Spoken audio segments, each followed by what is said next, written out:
بسم اللہ الرحمن الرحیم۔ السلام علیکم ناظرین کرام، آج میں آپ کے سامنے رسول اللہ صلی اللہ علیہ وآلہ وسلم کا سفر آخرت بیان کروں گی۔ حجۃ الوداع کے واقعے کے بعد 18 صفر 11 ہجری کی شب آپ صلی اللہ علیہ وآلہ وسلم کی طبیعت اچانک خراب ہوئی۔ ہر طرح سے علاج کیا گیا مگر کچھ فائدہ نہ ہوا۔ جب تک آپ صلی اللہ علیہ وآلہ وسلم میں چلنے پھرنے کی طاقت رہی، برابر مسجد نبوی میں تشریف لا کر نماز پڑھاتے رہے۔ لیکن وفات سے 5 روز پہلے آپ صلی اللہ علیہ وآلہ وسلم اس قدر کمزور ہو گئے تھے کہ عشاء کی نماز کے لیے کئی بار چارپائی سے اٹھ کر مسجد میں آنے کا ارادہ کیا، لیکن ہر دفعہ غشی طاری ہو گئی۔ اس وقت آپ صلی اللہ علیہ وآلہ وسلم نے حضرت ابوبکر صدیق رضی اللہ تعالیٰ عنہ کو اپنا نائب مقرر کیا اور وفات تک انہوں نے امامت فرمائی۔ یہ ایک بہت بڑی عزت تھی جو سیدنا ابوبکر صدیق رضی اللہ تعالیٰ عنہ کو حاصل ہوئی۔ جمعرات کے دن آپ صلی اللہ علیہ وآلہ وسلم کی طبیعت ذرا اچھی ہوئی، یعنی بخار تھوڑی دیر کے لیے اتر گیا۔ آپ صلی اللہ علیہ وآلہ وسلم نے کئی مشکیزیں پانی اپنے سر پر ڈلوایا۔ اس کے بعد لباس تبدیل فرما کر سیدنا علی رضی اللہ تعالیٰ عنہ اور سیدنا عباس کی مدد سے مسجد میں تشریف لائے۔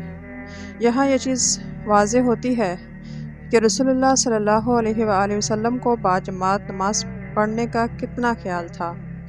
حضرت ابوبکر رضی اللہ تعالیٰ عنہ نے جب آپ صلی اللہ علیہ وآلہ وسلم کو تشریف لاتے دیکھا تو فوراً آپ صلی اللہ علیہ وآلہ وسلم کے لیے جگہ خالی کر دی۔ آپ صلی اللہ علیہ وآلہ وسلم نے بیٹھ کر نماز پڑھائی اور اس کے بعد مختصر سا خطبہ دیا جو آپ صلی اللہ علیہ وآلہ وسلم کی زندگی کا آخری خطبہ تھا۔ مسلمانوں کو نیکی کی تلقین کرتے ہوئے آپ صلی اللہ علیہ وآلہ وسلم نے یہ بھی فرمایا کہ میری خواہش ہے کہ اس شخص کی محبت اور رفاقت کا سب کے سامنے شکریہ ادا کروں جس نے تمام عمر اپنی جان اور مال سے میری خدمت کی ہے۔ اگر میں اللہ کے سوا کسی اور کو دوست بناتا تو اسی کو بناتا، اور وہ شخص ابوبکر رضی اللہ تعالیٰ عنہ ہے۔ پھر آپ صلی اللہ علیہ وآلہ وسلم نے مسلمانوں کو آخری نصیحت فرمائی کہ دیکھو، جس طرح اور لوگوں نے اپنے پیشواؤں کی قبروں کو پوجنے کی جگہ بنا لیا، تم ایسا نہ کرنا۔ یہ بات آپ صلی اللہ علیہ وآلہ وسلم نے اس لیے فرمائی کہ عیسائیوں کا طرز عمل آپ صلی اللہ علیہ وسلم کے سامنے تھا۔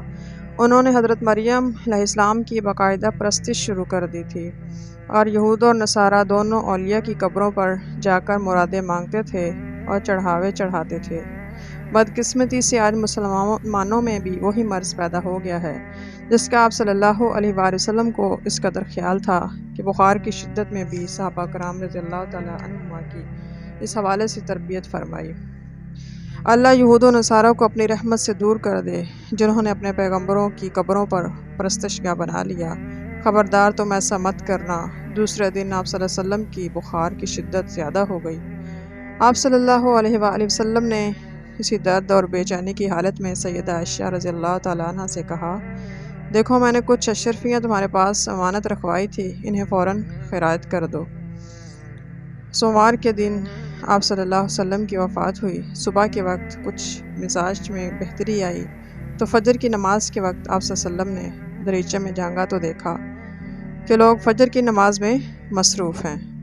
یہ منظر دیکھ کر مسکرائے، کیونکہ جیتے جی آپ صلی اللہ علیہ وآلہ وسلم نے اپنی کوششوں کا ثمر اپنی آنکھوں سے دیکھ لیا تھا۔ ویسے بھی نماز سے بڑھ کر اور کوئی شے آپ صلی اللہ علیہ وسلم کو محبوب نہ تھی، اس لیے آپ صلی اللہ علیہ وآلہ وسلم ساری رات، آدھی رات سے فجر کی نماز تک ویسے بھی عبادت میں بسر کرتے تھے۔ چونکہ نماز انسان اور اللہ کے درمیان رشتہ پیدا کرتی ہے، مخلوق کو خالق سے ملاتی ہے، اس تعلق میں مضبوطی کے لیے آپ صلی اللہ علیہ وسلم نے زندگی وقف کی۔ لہٰذا قدرتی طور پر یہ منظر دیکھ کر آپ صلی اللہ علیہ وسلم کو خوشی ہوئی۔ آپ صلی اللہ علیہ وآلہ وسلم نے فرمایا کہ نماز دین کا ستون ہے۔ جس طرح چھت بغیر ستون کے قائم نہیں رہ سکتی، اسی طرح دین بغیر نماز کے قائم نہیں رہ سکتا۔ آپ صلی اللہ علیہ وآلہ وسلم اکثر اوقات ساری رات عبادت میں بسر کرتے تھے، حتیٰ کہ آپ صلی اللہ علیہ وسلم کے پاؤں سوج جاتے۔ دوپہر کے وقت بخار کی شدت ہو گئی۔ سیدہ فاطمہ رضی اللہ تعالی عنہ آپ صلی اللہ علیہ وسلم کی تکلیف اور بے چینی سے بے حد پریشان ہوتی تھی، لیکن آپ صلی اللہ علیہ وآلہ وسلم انہیں تسلی دیتے کہ میں جلد ہمیشہ کے لیے آرام حاصل کر لوں گا اور اس تکلیف کا خاتمہ ہو جائے گا۔ سپہر کے وقت سیدنا ابوبکر صدیق رضی اللہ تعالیٰ عنہ کے صاحبزادے عبد الرحمن رسول اللہ صلی اللہ علیہ وسلم کی عیادت کے لیے آئے۔ ان کے ہاتھ میں مسواک تھی۔ آپ صلی اللہ علیہ وآلہ وسلم نے غور سے مسواک کی طرف دیکھا۔ انہوں نے فوراً آپ صلی اللہ علیہ وسلم کی خدمت میں پیش کر دی۔ مسواک کرنے کے بعد آپ صلی اللہ علیہ وآلہ وسلم پر حالت نزع طاری ہوگی۔ آخری لمحات میں یہ الفاظ آپ صلی اللہ علیہ وسلم کی زبان پر جاری ہوئے، اللہم بالرفیق الاعلی، یعنی اب صرف اس خدائے بزرگ برتر کی رفاقت کا درکار ہے۔ چند لمحات کے بعد آپ صلی اللہ علیہ وآلہ وسلم نے سیدہ عائشہ رضی اللہ تعالی عنہ کے گھر میں عالم جاودانی کی طرف رحلت فرمائی۔ انا للہ و انا الیہ راجعون۔